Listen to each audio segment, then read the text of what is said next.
I'm really sorry about that slurp. It's hot. It's hot and it's so good, so I can't put it down. Anyhow, today's figure is Mary McLeod Bethune. When I think of Miss Mary McLeod Bethune, in order to put her personality and her politics in context, I say that Mary McLeod Bethune is to Ida B. Wells what Martin Luther King Jr. is to Malcolm X. A very, very powerful political figure, but much more palatable, right? This is a woman who was one of the first of her siblings, several siblings, born free. So, of course, that meant, right after emancipation was, sharecropping, so free.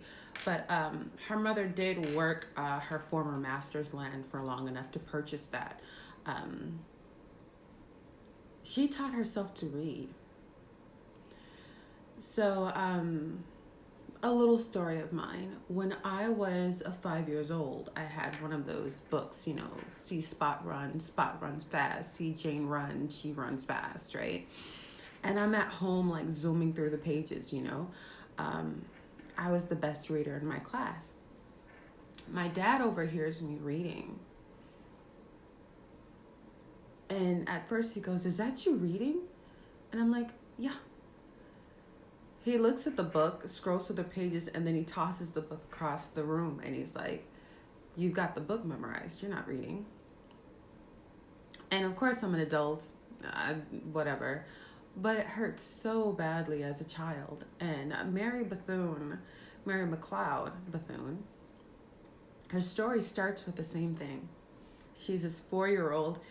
She's reading. And, people immediately scold her and put her down and say that reading is not for her, education is not for her. And they insult her intelligence from an early age, and she fights.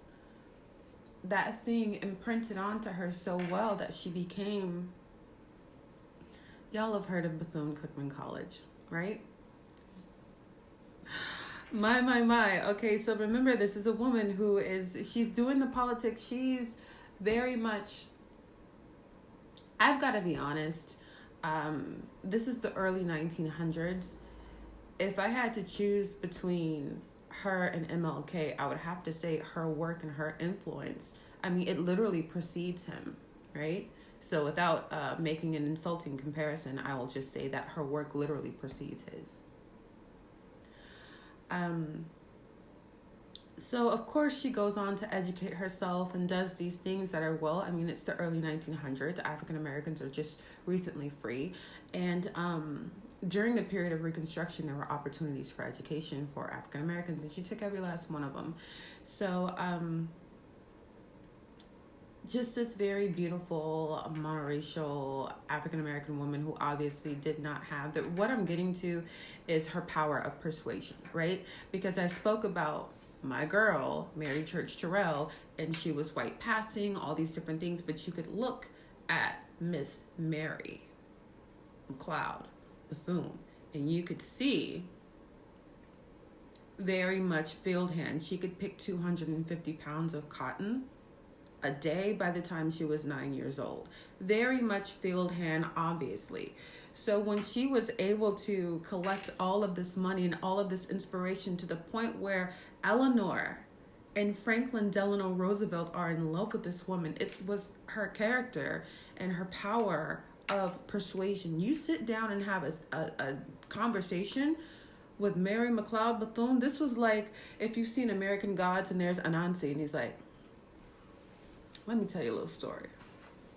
By the time you're done speaking to this woman, you are not confused, you are convinced, and there's no way out. The power of this woman's character, integrity, and faith. Her parents were believing people. And she said, I would hear my mother pray, and then the next day the problem would be gone. I would hear my father pray, and then the next day that same situation would be. So this was very much a faithful woman when it comes to being a God-fearing Christian. So she is equally an educator, equal parts educator, social visionary, political activist. There's a very famous picture of Miss Mary McLeod Bethune. And she's the only woman and the only Black person standing behind FDR. And he's signing some piece of, something into legislation. And everyone is kind of reserved, hands, down here. And she has her hand on the back of this chair. Like she's just the confidence. It's the confidence for me. It's when people are afraid to get too much in this man's space, whatever, and she's leaned over with her hand on the back of his chair. Like if the chair wasn't there, his hand would be on her back. And you can see so many photos of him and his wife just loving on this woman, just inspired. FDR had like an unofficial Black cabinet. And he's like, how do we strategize, right? Because you have a nation that had just gotten out of a civil war. You have a nation that is still divided. You have the Confederacy. You have, I was about to say Yankees. God, pardon me. I'm from the North, right? But you have a nation.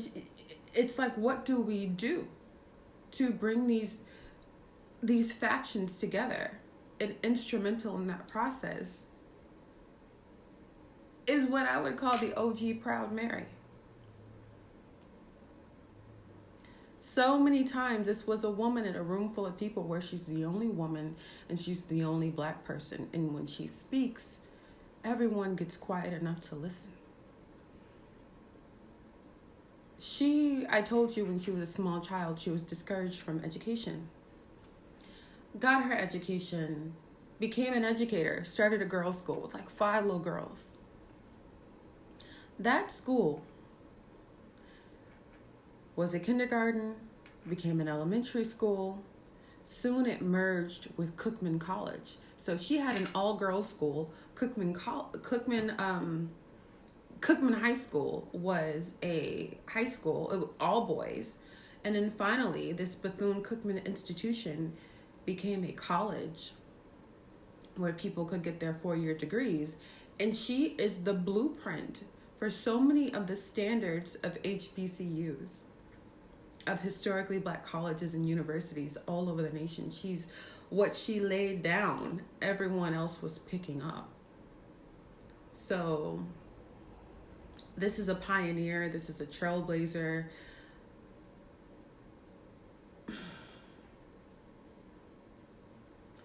This is a monoracial Black woman who would gather so much. And I keep talking about her being Black because, all right, so I brought up my other, my fave. And I talked about her being white passing. So basically, without getting too confusing here, there was always a white daddy somewhere for these powerful biracials and white passings who were, they were blood, they were kinfolk to these people, right? So when you have the institution, Howard University, you have a bunch of kids who are the biracial kids who are the children of somebody white, whereas without family, without blood, without connection, it was just her character and the power of her personhood. She convinced people out of their money to support her dreams. There was just a way that she could talk to you to make you believe in her without having known her prior, without having a familial connection, without being blood, without being community, without being kinfolk, without. She would just present herself. And this brings me to the conversation of women's value and how people put so much of a woman's value into youth and beauty. But although she was a very beautiful woman in her youth, even when her beauty had left her, her value remained because of her character. And all you have to do is Google her now. Her McLeod isn't spelled Cloud, right? It looks like Cleod, right? It looks like McLeod, right? You Google her and you just see audience there's a photo of her where there's a woman who's taller than her who looks up to her, and you can see in that woman's, because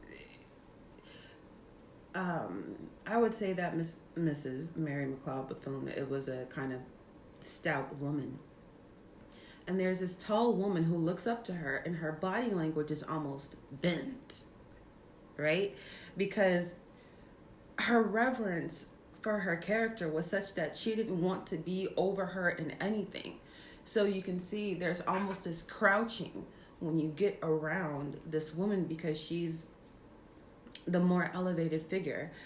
There is a story about her schoolhouse being obviously confronted by the KKK. I mean, this is a woman who existed at a time where, they African Americans had not, it's like, oh, you're free. We haven't secured any civil rights. There's still slave codes that have become black codes. There's still sharecropping. There's still Jim Crow. There's still all these different. So her schoolhouse is being confronted by the KKK. One child screams, every child screams. One of the girls got up and she started to sing a gospel song.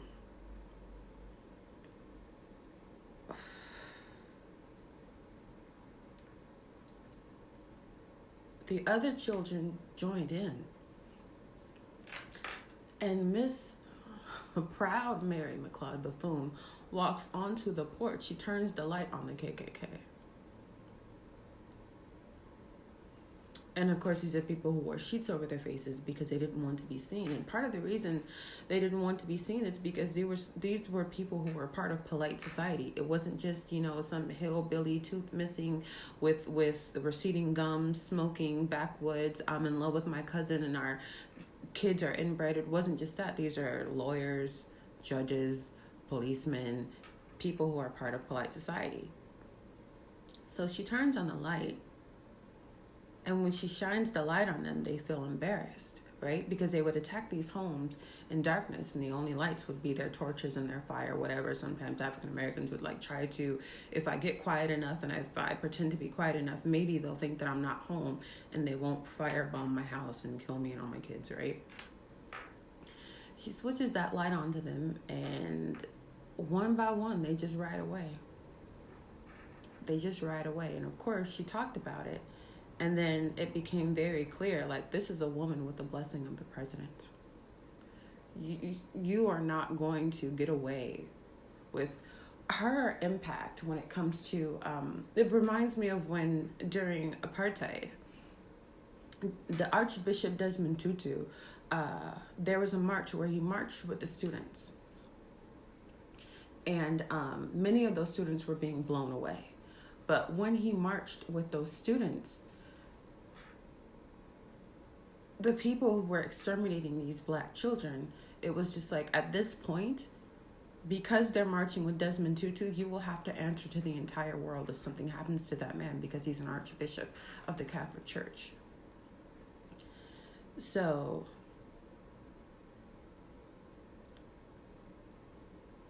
in so many ways, her personhood was like a human shield for African Americans, women and girls in specific. So,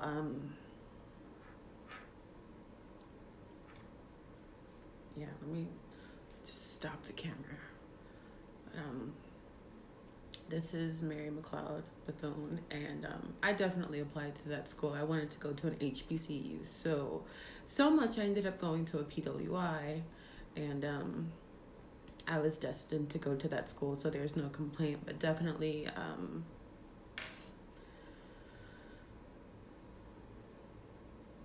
this woman lived and died in excellence and is worthy of praise and mention and memory.